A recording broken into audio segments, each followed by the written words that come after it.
Buenas tardes, nosotros vamos a presentar el tema de la economía de México. Mi equipo está conformado por Ashby, Ulises, Sergio, Julieta y yo, Jessica. En este presente trabajo mencionaremos los principales puntos de la economía de México concedidos entre los años 1946 a 1975.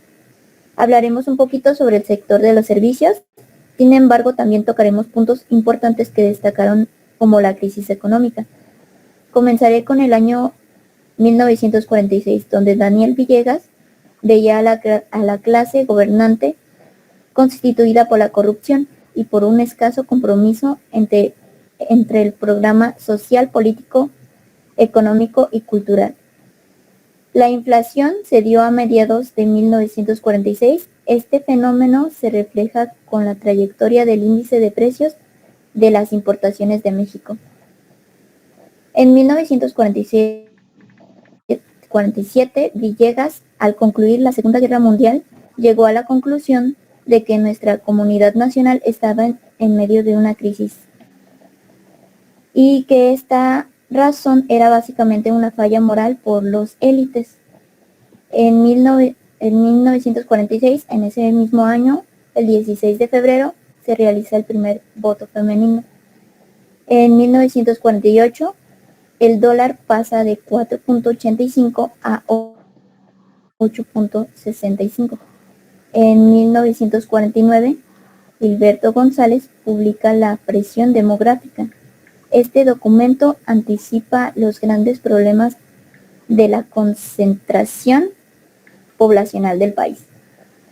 En 1950 fue el levantamiento de los censos nacionales. En estos entran los censos agrícolas, ganaderos, ejidal y económicos. En 1951 se observan importantes avances en el sector industrial de la transformación, dándose a conocer cifras que reflejan los resultados de 36 clases o ramas de la actividad. Para este periodo en México, el crecimiento del sector agrícola se ve estrechamente relacionado con la industrialización, ya que en años anteriores el crecimiento de este mismo sector se debió más al amplio margen que a un mayor rendimiento por hectárea. Para 1952 disminuyó el crecimiento económico, pero ya para 1953, mediante recursos que el Banco de México canalizó hacia los bancos nacionales y a través de una mayor flexibilidad en el régimen del encaje legal, se produjo un aumento considerable en el crédito para las actividades industriales y agropecuarias, que por supuesto superó al incremento de 1952. Fue en este mismo año donde se cumplió el primer año de gobierno para Adolfo Ruiz Cortines, quien impulsó el bienestar económico durante esta década y quien también fomentó el crecimiento público de los monumentos históricos.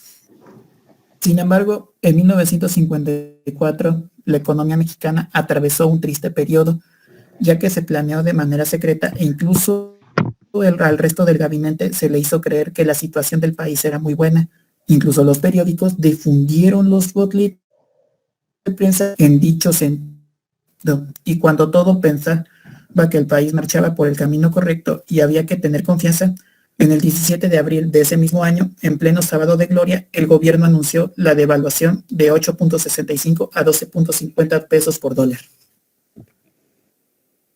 Ya para 1955, el Producto Interno Bruto Real casi se duplicó, mientras que la población pasó de 30 millones de habitantes a poco más de 1. En 1956, el índice de precios, el mayor apenas aumentó 0.3 durante este año. Esto lo México entre los países que mantuvieron mayores economías en el mundo entero. Para fin, en el 57, el país siguió empezando no a un ritmo tan en sus 2 años anteriores. El aumento del Producto Real, es decir, deducida el alza de precios, fue de 3% respecto a 1956, cifra superior al incremento de la población, por lo que continuó ascendiendo el Producto Real por persona. Gracias, compañero.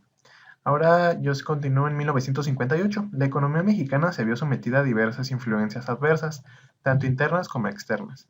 destacándose entre ellas la disminución de cosechas por la escasez de lluvia, la incertidumbre general entre los hombres de negocios que suelen caracterizar a los periodos de transmisión presidencial y las repercusiones de la recesión económica en Estados Unidos que afectaban a la economía exterior de México. En este punto, México tuvo una pequeña crisis por la falta de cosechas y porque todavía no exportábamos tantos productos fuera del país como ahora.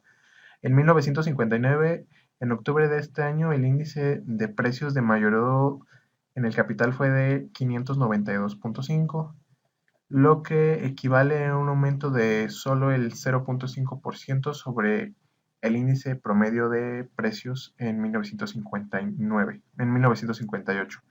Esto quiere decir que hubo un aumento del 0.5% en los productos que se venden en la inflación. Ya saben que la inflación es la demanda que se da por un producto y esto aumenta su precio. En 1960, como ya se mencionó anteriormente, gracias. En 1960, en la década de los 50 a los 60, se caracterizó por lo general por un bajo desempleo y un rápido crecimiento y una inflación estable.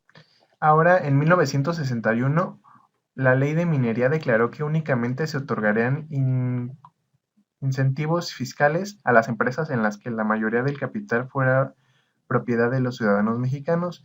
Las nuevas concesiones mineras se otorgaban a empresas que contaran con un 66% de capital nacional. Durante el gobierno de Lázaro Cárdenas aumentaron el gasto de la educación, salud pública, suministro de agua y alcantarillado, hasta llegar a representar un 16.9% del presupuesto del monto máximo en 1962. Durante el gobierno de Lázaro Cárdenas hubo un aumento exorbitante en los precios. Fue un gobierno de presidente que le costó mucho a México, la verdad. En 1963, la producción de bienes y servicios acentuó su tendencia a lanzar y aumentó un 6.0% en la terminación en términos reales sobre el nivel alcanzado en el año anterior. El aumento del gobierno nacional en 1963 se alzó dentro de un periodo en el que se ha logrado conciliar ese incremento con la estabilidad de precios y del tipo de cambio y con la expansión del comercio exterior en México. Para este punto, México ya tenía un poco más de experiencia para exportar productos fuera, había un poco más de riqueza, entre comillas, y podíamos manejar este aumento de 6.0%. Bien, y para la economía de México del año de 1964 se registra para el Producto Nacional Bruto un crecimiento del 10%.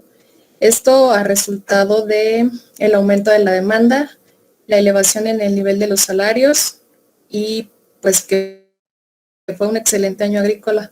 En 1965 el Producto Interno Bruto Real casi se duplicó, mientras que la población pasó de 30 millones a poco más de 41.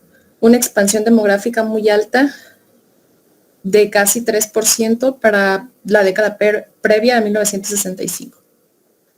Para el año de 1966, el presidente Díaz Ordaz inaugura la planta hidroeléctrica de Iberoamérica y en la Ciudad de México el Estadio Azteca para capacidad de 100,000 espectadores, que esto pues a su vez traería beneficios a la economía del país. Para 1967 la economía mexicana pudo absorber satisfactoriamente el impacto derivado de la reducción de ingresos por la exportación y conseguir con esto un ritmo de crecimiento de 6.4%, compatible con la tendencia histórica del desarrollo. Para 1968 se registran 48.9 millones de mexicanos, de los cuales solamente 12.9 pertenecían a la población económicamente activa. Actualmente, con registros del censo, se registra que existen 127 millones de habitantes y de estos al menos 55.6 se encuentran activos económicamente. Para 1969, el presidente Díaz Ordaz inaugura la fábrica de billetes de Banco de México.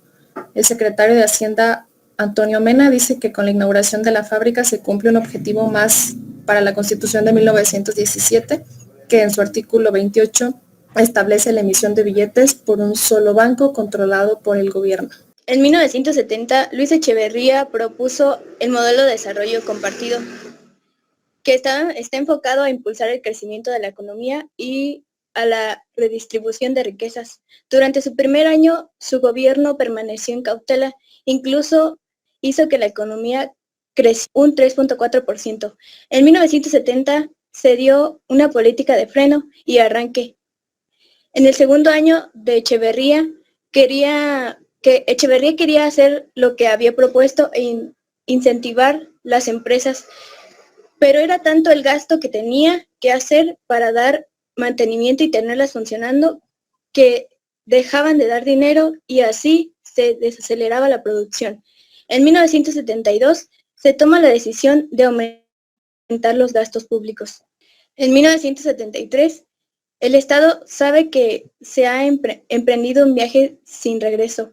Ha comenzado un proceso de ajuste que promete poner fin a la estructura económica anquilosada que se heredó del desarrollo estabilizador. En 1974, en tan solo 6 años, el déficit del sector público se multiplicó por 9.3 veces y lo más importante es que el déficit fiscal se financió en parte con emisión monetaria.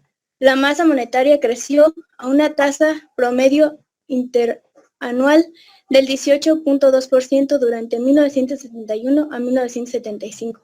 En 1975, en tanto que el pago de intereses de la deuda pública que se estaba contratando agravara un aumento más el déficit fiscal del gobierno. La administración echeverrista estaba comprometida todavía más la situación financiera del país.